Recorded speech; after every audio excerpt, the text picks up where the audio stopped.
Hi mga kois, good evening. Share ko lang po kung paano kami magluto ng adobo. Ito po, una po pinapakuluan namin yan na merong bawang sibuyas. Kung gusto niyo medyo maang, lalagyan po natin ng sili.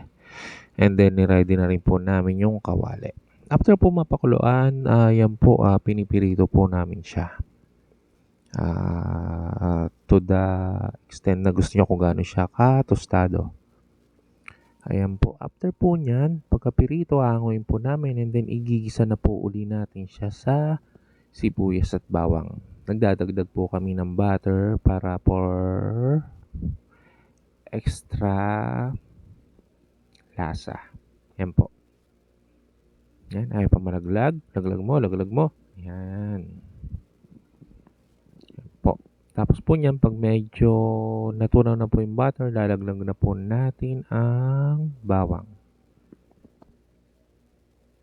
Kumpasin niyo po, medyo madaming, ang tawag dito, ang mantika, pwede niyo naman pong bawasan. Pero mas maganda po, bawasan niyo po yung unang mantika na ginamit niyo na pang gisa. Ayan po. Laglag na po natin ang bawang. Kami po pag nagigisa, una po talaga ang bawang and then medyo tinutusta po namin. Ayan, dikdikin niyo po ng konti. Para po yung lumasa talaga yung bawang. Tostado po para medyo mas masarap. Pag feeling natin okay na, and then laglag po natin na ang sibuyas.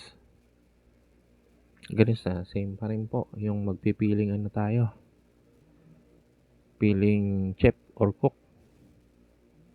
Lagay po natin ng sili. Yung sili po ilalagay natin yan sabay sa gisa. Kung gusto pa talaga natin lumabas yung anghang niya.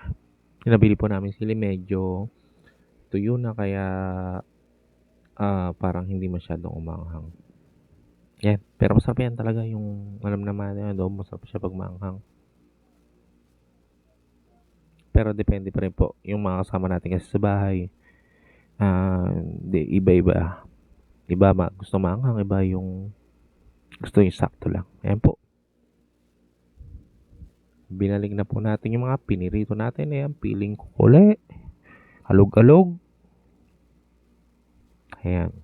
Halo-haloin lang po natin. And then, ang ano po niyan, pag medyo okay na, satisfy na po kayo, meron po tayo yung kanina yung pinagpakuluan po natin. Kung naalala nyo, babalik po natin yung sabaw na yan. Yan po, ayan. Na yung pinagpakuluan natin. Lalagay po huli natin yan. Pagkalagay po natin yan, unti-unti po patuyuin natin hanggang sa matuyo yung sabaw. Yan. At then po niyan ang output niyan makukuha na po lahat ng manok. Yung lasa nung pinagpakulaan. Kaya din, pakasarap po. Ayan. Medyo nagmamantika. Ano po? And then, nilagyan natin ng itlog para mas maparami yung kain. Ayan po. Kung may mga susunod pa po dyan, ituturo po namin ulit kung paano namin niluluto. Salamat.